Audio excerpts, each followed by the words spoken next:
Bom, gente, ficou faltando a gente falar um pouquinho de uma transição recente, então, que a gente teve na cadeia do cinema, que foi uma transição na exibição cinematográfica das tecnologias analógicas, fotoquímicas, para as tecnologias digitais de projeção. Né? Hoje em dia, na década de 2020, a gente já tem grande parte dos filmes sendo feitos totalmente no formato digital. Os filmes já são praticamente todos captados com câmeras digitais, todos manipulados digitalmente, tanto a imagem quanto o som, e também exibidos no formato digital. Né? Praticamente todos os filmes, dos mais independentes às maiores produções, seguem esse workflow puramente digital. Né? Esse fluxo de trabalho é inteiramente digital. Mas a exibição foi, na verdade, o último dessas etapas onde houve uma transição das tecnologias analógicas, especificamente das fotoquímicas. Né? Não é que a gente teve uma exibição em vídeo e tal, a gente teve a exibição usando película, aí trocou para o digital. E foi uma transição um pouco peculiar, então acho que vale a pena a gente só ressaltar um pouquinho ela e qual que é o formato que a gente encontra hoje dos filmes que estão nas salas de cinema. Né? A gente já se sabia, né, desde lá da década de 90 pelo menos, que os projetores de vídeo, ainda eletrônico, né, é, tinham estavam com a qualidade melhorando constantemente. A qualidade dos projetores de vídeo vinha sendo aprimorada e todo mundo sabia que era questão de tempo até que eles pudessem ser usados numa situação de cinema, né? Usados para dentro de uma sala de cinema, uma sala escura com uma telona grande, seriam usados projetores de vídeo para projetar os filmes. Tá? Vocês vão perceber e vão ouvir falar de muita gente que discute sobre as diferenças de qualidade entre o vídeo e o digital e a película, etc. São discussões bastante grandes, mas é importante deixar claro que, embora isso seja um fator, esse não foi o fator principal que regeu quando e por que aconteceu a transição entre a exibição cinematográfica em película e a exibição digital. Tá? A qualidade, na verdade, foi um dos fatores menos importantes nessa história. Tá? Os principais fatores que comandaram essa transição foram fatores econômicos. Tá? E para entender isso, a gente precisa lembrar de dois fenômenos que aconteceram aí na indústria do entretenimento. Um deles no cinema mesmo, que foi quando surgiu o som digital. Né? Quando surgiu o som digital, lá no final da década de 70, já começamos a ter os sons multicanal, e lá nos anos 80 começaram a chegar os formatos de som digital que poderiam ser usados junto com os filmes. Os filmes ainda em película, mas o som poderia ser registrado de forma digital. E o que aconteceu é que existiram basicamente três formatos de som digital possíveis para os filmes, adotados por diferentes distribuidoras e fabricados por diferentes fabricantes. Né? Então a gente tinha o Dolby Digital, a gente tinha o SDDS e a gente tinha o DTS. Então, filmes foram feitos com esses diferentes sistemas, mas chegou uma hora que as salas de cinema gostariam de exibir filmes que tinham outro sistema que não, né, o que ela já tinha comprado, e também os filmes queriam poder ser exibidos em todas as salas de cinema. Resultado, chegou um momento que a sala de cinema, se quisesse exibir todos os filmes, precisava ter três equipamentos diferentes para poder decodificar o som digital, e o filme, se ele quisesse ir realmente para todas as salas, ele precisava ter na cópia dele três formatos de som diferentes. Né? Não todas na cópia, porque nem todos ficavam exatamente na cópia. Um deles era parecido com o Vitafone e ia em separado. Né? Mas de toda forma, era uma salada de formatos. Né?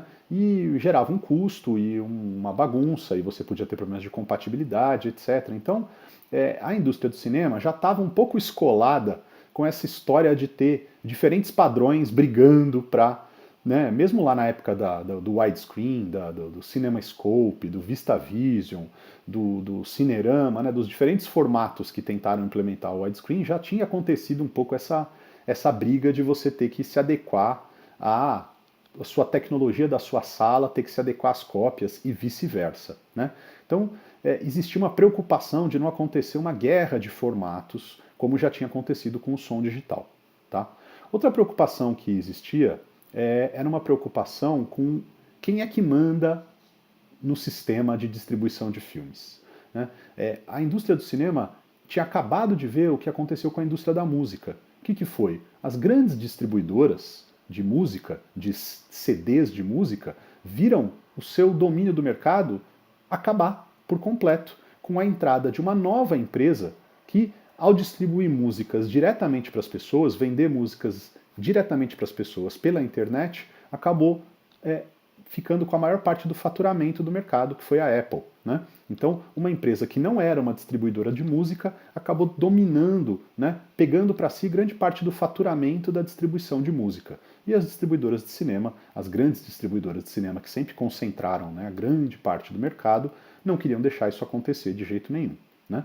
Então, eles tomaram para si, se uniram, né, formaram uma associação para tentar controlar esse processo e basicamente falaram assim: ou vai ser do nosso jeito, ou vai ser no formato que a gente quer, ou vocês podem desenvolver aí o que vocês quiserem fabricantes de equipamentos podem desenvolver projetores de altíssima qualidade, etc. Fiquem à vontade. As salas podem comprar o que quiserem também desses equipamentos, só que os nossos filmes só vão passar no formato que a gente aprovar. Né? Então, basicamente, foi o jeito deles garantirem. E se você não passasse o filme das grandes distribuidoras, você não ia ter os grandes públicos, não ia ter os grandes lucros. Então, foi um jeito que eles conseguiram, né, de controlar para que a adoção tecnológica seguisse exatamente os parâmetros deles. Tá? Quais foram as exigências, né, que eles estabeleceram? Uma das preocupações que eles tinham, que as grandes distribuidoras tinham com a exibição digital de filmes, é que para você distribuir o filme digitalmente, você está falando de fazer uma cópia digital chegar na sala de cinema. E a cópia digital, como a gente já discutiu um pouco antes sobre a característica do digital, ela tem a grande maravilha de que ela é fácil de copiar. Né? A informação digital, talvez a principal característica dela é a facilidade que ela tem de ser copiada, de ser clonada, né? Fazer uma cópia exata daquilo. Então, essa era, obviamente, uma preocupação das grandes distribuidoras, que era com a pirataria. Se eu mando para uma sala de cinema uma cópia digital de um filme, o que impede essa cópia de entrar em circulação. Né? Então, uma das coisas que foi desenvolvida para o sistema de exibição digital que a gente tem hoje nas salas de cinema é que essas cópias e esses projetores de cinema digital, eles contêm um sistema de criptografia bastante avançado. Tá? E, basicamente, esse sistema de criptografia, o que ele faz? Você pode até pegar uma cópia de um filme que uma distribuidora está mandando para uma sala de cinema, mas você não vai conseguir dar play, você não vai conseguir assistir aquela cópia no seu computador, mesmo que você tenha outro projetor de cinema, você não vai conseguir assistir aquela cópia. Tá? É um sistema de criptografia que você precisa de uma senha específica, e não é uma senha geral que serve para aquele filme em qualquer condição. Em geral, é uma senha que tem uma relação com aquele filme, aquele projetor específico e um certo dia e horário. Né? Você tem um horário de início e um horário de fim, em geral, que aquela senha vale. Tá? Então, se você pode até pegar a senha de outra pessoa, mas se você não tiver o mesmo projetor e estiver querendo usar no mesmo dia, que teoricamente é o dia que a distribuidora autorizou você a exibir o filme, você não vai conseguir descriptografar aquela cópia. Tá? Então tem esse sistema bastante complexo. Uma das coisas que faz os projetores de cinema digital serem tão caros é esse sistema de criptografia que tem lá dentro. Se você tenta mexer nele, abrir ele, ele apaga tudo sozinho. Tal. Tem todo um cuidado para que você não... para dificultar, para tentar dificultar pelo menos, a pirataria das cópias digitais de filmes de cinema. Tá? Então essas eram algumas das principais preocupações que as grandes distribuidoras de cinema tinham para desenvolver o seu padrão. Elas se uniram num consórcio, esse consórcio chama-se DCI, Digital Cinema Initiatives, e esse consórcio estabeleceu os padrões, então, do que vem a ser a forma de exibição de filmes em cinema digital que a gente tem hoje. Tá? O formato que os filmes vão para a sala de cinema digital hoje chama-se DCP. Tá? Talvez você já tenha ouvido falar, DCP, Digital Cinema Package. Tá? Digital Cinema Package, gente, esse formato do cinema digital, não é nada mais nada menos do que uma pasta de arquivos, tá? Ele é uma pasta de arquivos que tem vários arquivos lá dentro. Tem um arquivo para imagem, tem um arquivo para o som, tem arquivo de legenda e tem uns arquivos de verificação de tudo isso, uma lista do que tem lá dentro, né? E essas estruturas de criptografia para garantir que isso não vai ser lido, a não ser que você esteja usando a senha certa no lugar certo, na hora certa, tá? Mas é basicamente uma estrutura de pastas e arquivos de cada uma das coisas. Claro, isso pode estar separado em vários rolos, né? Pode ter algumas possibilidades de isso ser um pouco mais organizado, uma organização um pouco mais complexa, mas a grosso modo é isso. É o som, a imagem, a legenda quando tem, né? E tudo numa pasta com um índice lá. É basicamente isso o formato DCP, e hoje você consegue gerar um DCP em quase qualquer programa aí de edição, de exportar vídeo, ele tem uma forma hoje em dia de você gerar um DCP.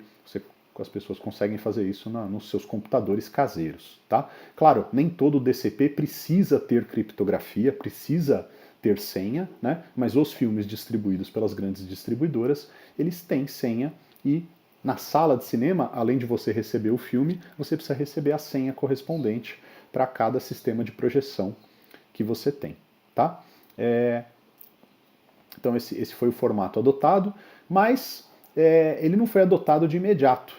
Por quê? Porque mesmo depois de definido um padrão, acordos com fabricantes de equipamentos, tecnologia DLP, de espelhinhos que se movem para garantir a qualidade também, que claro era uma preocupação, embora não fosse a principal, mesmo com a tecnologia e com o padrão definido, como que você convence um dono de uma sala de cinema a trocar o seu projetor de filme e pôr um projetor digital lá? Um super investimento que ele não teve que fazer nas últimas décadas, afinal, o sistema de projeção era basicamente semelhante ao que era usado no início do século XX.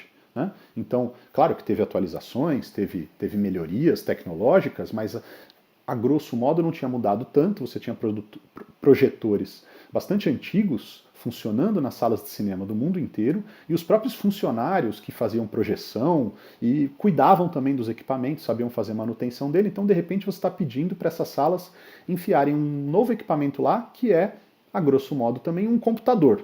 E a gente sabe que computador às vezes não funciona, às vezes dá os seus paus também, né? E precisaria de outra...